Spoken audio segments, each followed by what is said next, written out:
Hello, আসসালামু আলাইকুম guys. অনেকদিন পর ভিডিও নিয়ে আবার আসলাম। তো অনেক ব্যস্ততার মাঝে আসলে ভিডিও করা হয় না। তো তো ভাবলাম আজকে একটু সময় পেলাম, তো একটা ভিডিও করি, তো একটা ছোট্ট ব্লগ করি। তো এই জন্য মোবাইলটা হাতে নেওয়া। তো দেখতেছেন আর কি, শীতের জামা কাপড়।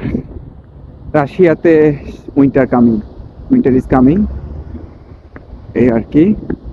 তো মাত্র এটা হলো শীতের একটা আগমন, শীতের আগমন, শীত আসতেছে। আর আপনারা হয়তো সবাই জানেন যে রাশিয়াতে কি পরিমাণ ভয়াবহ শীত পড়ে। তো এখন প্রথমে রাশিয়ার আমি একটু শীতের বিবরণটা যদি একটু দেই আপনাদেরকে। রাশিয়াতে আপনার শীতটা পরে হলো প্রথমে আপনাদের হলো বাতাস, বাতাসই সবচেয়ে বেশি কষ্ট হয়, ঠান্ডা, প্রচণ্ড লেভেলের ঠান্ডা বাতাস। তো যেমন এখন চলতেছে আপনার -4 ডিগ্রি সেলসিয়াস, এই আর কি। তো প্রচণ্ড লেভেলের ঠান্ডা। তো আবার আপ ডাউন করে আবহাওয়া, এখানে আপ ডাউন করে, একটু আগে ছিল 4, এখন আবার ইয়ার ইয়ার 2 ডিগ্রি। তো এই আর কি, আপ ডাউন করতেছে। যাই হোক, তো তারপর প্রচন্ড বাতাসের পর এরপর কিছুদিন পর যেমন আগামী মাসে আবার পড়বে আপনার আগামী মাসে স্নো পড়বে। স্নোতে আপনি এই যে আমি যদি দেখাই আপনাদেরকে একটু ব্যাক ক্যামেরাতে, দেখতেছেন এই ব্যাক ক্যামেরাতে হলো গিয়ে যে দেখাচ্ছি পরিবেশটা, এগুলো সব সাদা হয়ে যাবে, একেবারে বরফ হয়ে ঢেকে যাবে। এই যে আমার সাথে আমার দুইটা ছোট ভাই আছে, ওরাও এখন, হ্যাঁ এই তো সাহেবুর, এই তো Munayem. Winter is coming. And তো winter is coming.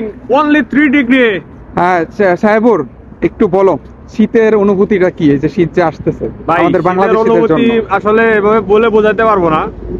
আমরা যখন বাংলাদেশে ছিলাম তখন আমরা বুঝতে পারিনি যে আসলে শীতটা কেমন।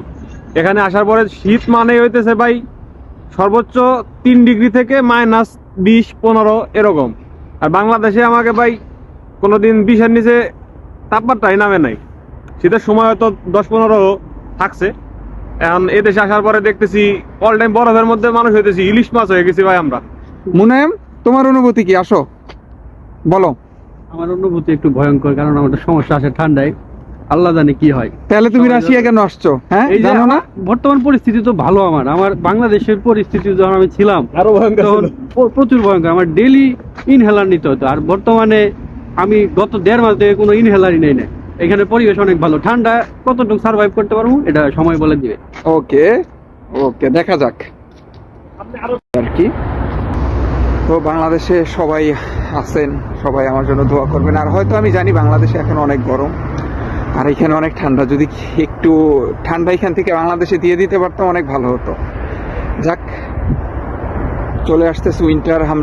আমরা বাঙালিরা আসলে উইন্টারে জানেনি, অভ্যস্ত না, তাও আমাদের কষ্ট করে থাকতে হবে। দেখতেছি নি তো পোশাকের অবস্থা, কি পরিমাণ মোটা একটা পোশাক, জ্যাকেট পরে আছি। তো এই আর কি, এই যে ফোনটা হাত দিয়ে ধরে রাখছি, হাত একেবারে ঠান্ডা হয়ে যাচ্ছে।